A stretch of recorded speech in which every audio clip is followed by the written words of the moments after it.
Pronto, Luizinho. Experimenta, vê se ela melhorou. Ah, tá. Deixa eu dar uma voltinha aqui. Puxa, ficou boa mesmo, hein, Ananias? Obrigado, hein? Mas eu vou ter que te ficar devendo mais essa, tudo bem? Tudo bem. Vizinho é pra essas coisas. Obrigada, hein? Tchau. Tchau. Eu estava aqui colocando um lubrificante na corrente da bicicleta do Luizinho e eu usei esse lubrificante aqui, ó. Mas não foi por acaso, não. Eu usei esse lubrificante porque ele era mais indicado para esse caso, por causa das propriedades dele. Propriedade dos lubrificantes. Se liga, porque esse é o tema da nossa teleaula de hoje. Nessa teleaula, você vai conhecer as principais propriedades dos lubrificantes. Vai aprender como se faz uma lubrificação corretamente e vai ver os dois tipos de fornecimento de lubrificantes para os equipamentos. A nossa teleaula está começando.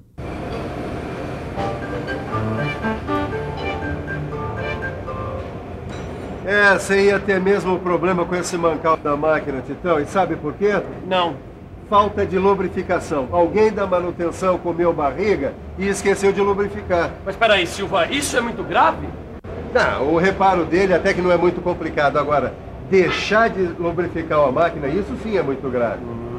Titão, é muito importante a lubrificação das máquinas em períodos regulares e com o lubrificante adequado, porque senão, ó, é isso que acontece. Mas peraí, essa história de lubrificante adequado tem a ver com as propriedades dos lubrificantes que você me falou? Tem, sim. Se a gente quer escolher o lubrificante adequado, correto, a gente tem que ficar de olho nas propriedades dele. Isso é muito importante. Propriedade dos lubrificantes.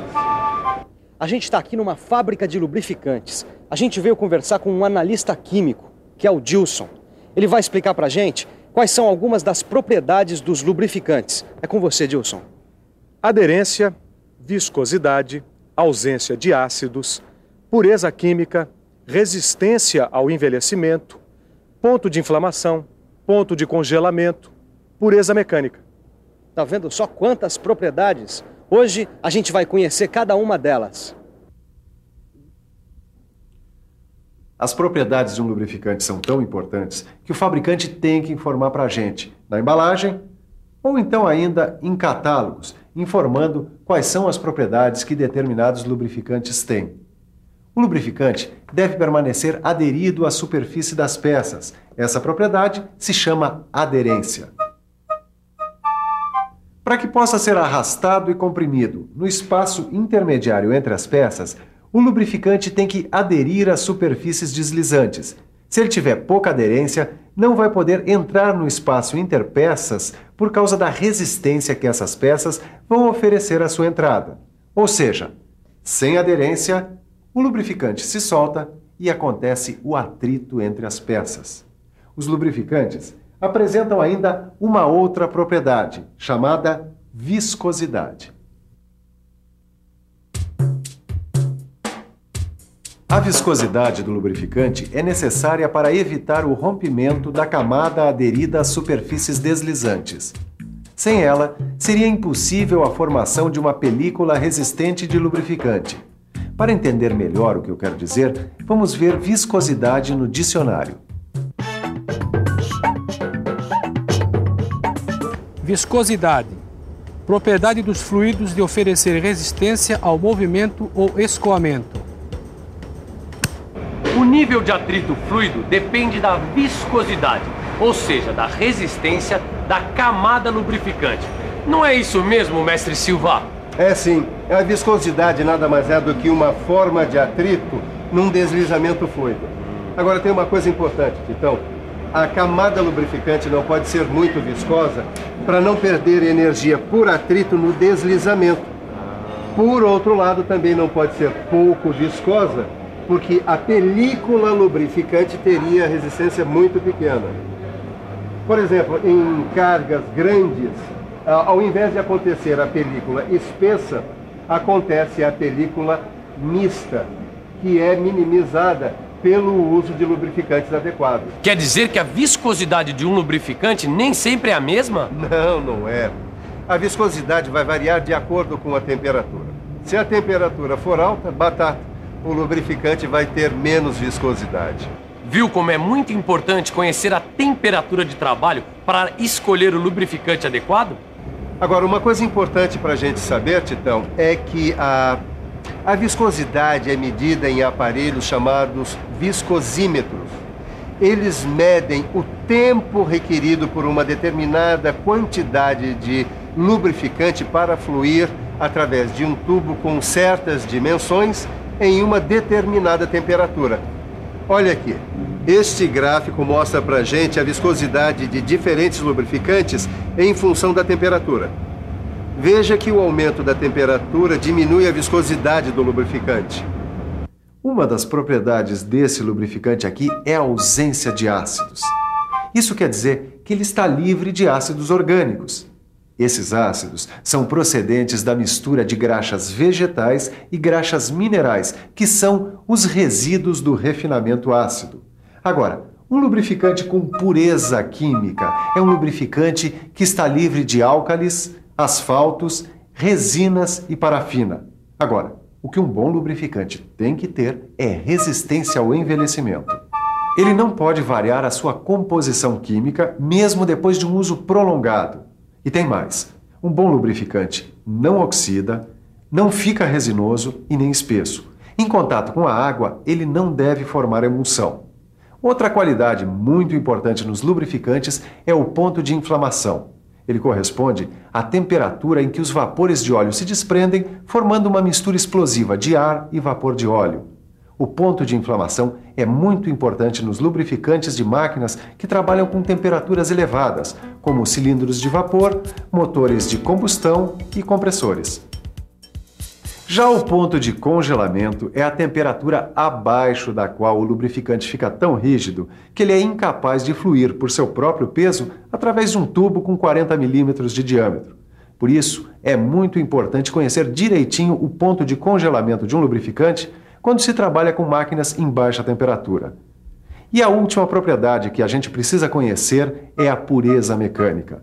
Pureza mecânica é a ausência de impurezas sólidas capazes de danificar as superfícies móveis ou causar um entupimento dos condutos de lubrificante. E é bom lembrar que os lubrificantes velhos devem ser filtrados antes de serem reutilizados. Determinado o tipo de lubrificação e do lubrificante, é preciso manter a continuidade da lubrificação com uma distribuição suficiente nos pontos marcados. Bem, uma coisa que a gente não pode esquecer nunca é da economia, não é mesmo? O lubrificante tem que ser aproveitado ao máximo e o seu consumo deve ser o estritamente necessário. É isso que nós chamamos de técnica de lubrificação. Bem, eu vim aqui conversar com o Evandro justamente porque ele está lubrificando uma máquina. Evandro, por favor, diz pra gente como é que se faz uma lubrificação correta. Bom, em primeiro lugar, o lubrificante tem que ser adequado ao equipamento. Tem que ser aplicado no local correto. Usado na quantidade certa, com intervalos regulares. Viu só? Uma lubrificação eficiente só será possível com o uso do lubrificante em quantidade e em intervalos corretos. Esse uso deve ser contínuo e automático. É melhor evitar o processo manual, porque ele não é muito confiável. Bem, agora vamos ver dois gráficos que mostram os dois tipos de fornecimento de lubrificante, o manual e o automático, relacionando a quantidade de fluido e o tempo. Aqui, no gráfico de fornecimento manual de lubrificante, a gente vê a inconstância do fornecimento, que geralmente é causada por esquecimento do operador. Já neste gráfico de fornecimento automático de lubrificante, a gente vê um fornecimento constante, com quantidade e intervalos corretos. Repare como a frequência é sempre a mesma e a quantidade de lubrificante nunca ultrapassa o nível necessário. Com esse sistema, a gente evita o atrito sólido e prolonga a vida útil do equipamento. Poxa, Silva, não se pode bobear com essa história de fornecimento manual de lubrificantes. É isso aí, Titão, não pode não. Tem gente que acha que tem memória de elefante, mas quando acaba, olha só no que dá. Agora, para você ficar bem esperto e bem informado sobre os métodos de lubrificação, eu vou te mostrar uma coisa. A gente pode dizer que existem 2 sistemas de lubrificação. Sistemas de lubrificação? É, exatamente. é a maneira pela qual se coloca o lubrificante no equipamento. Olha aqui, nesse rolamento está sendo usado o sistema de perda total. Observa. Nesse sistema, a aplicação do lubrificante é feita por meio de engraxadeiras, buretas, oleadores de gota ou mecânica. Ah, chama perda total porque o lubrificante não é recuperado. É isso aí, Titão. A quantidade de lubrificante é necessariamente limitada. Esse sistema provoca a lubrificação por película limite ou, no máximo, mista. E a alimentação pode ser contínua ou descontínua. Bom, e essa fresadora aqui? Que sistema que utiliza? Essa fresadora utiliza o sistema selado. Nele, o óleo é continuamente reempregado. Como o lubrificante é protegido de contato com o exterior, as perdas são reduzidas ao máximo. É o tal sistema de circulação? É incrível como esse rapaz aprende rápido. Você sabe por que eu aprendo rápido? Porque sempre que eu aprendo uma coisa nova, eu faço uma boa revisão para ver se eu peguei tudo. Bom, falando nisso, que tal fazer uma agora? E atenção, se liga aí que é hora da revisão. Na teleaula de hoje, você aprendeu que para uma escolha correta do lubrificante, a gente tem que levar em conta suas principais propriedades, como o poder adesivo, a viscosidade, ausência de ácidos, pureza química, resistência ao envelhecimento, ponto de inflamação, ponto de congelamento e pureza mecânica. Viu que o fornecimento de lubrificante pode ser manual ou automático. E, finalmente, viu que o sistema de lubrificação pode ser de perda total ou selado. E então, quer ficar ainda mais por dentro das propriedades dos lubrificantes? É simples. Pegue seu livro de estudos, dê uma boa olhada e faça todos os exercícios. Você vai ficar afiado. Bons estudos e até a próxima!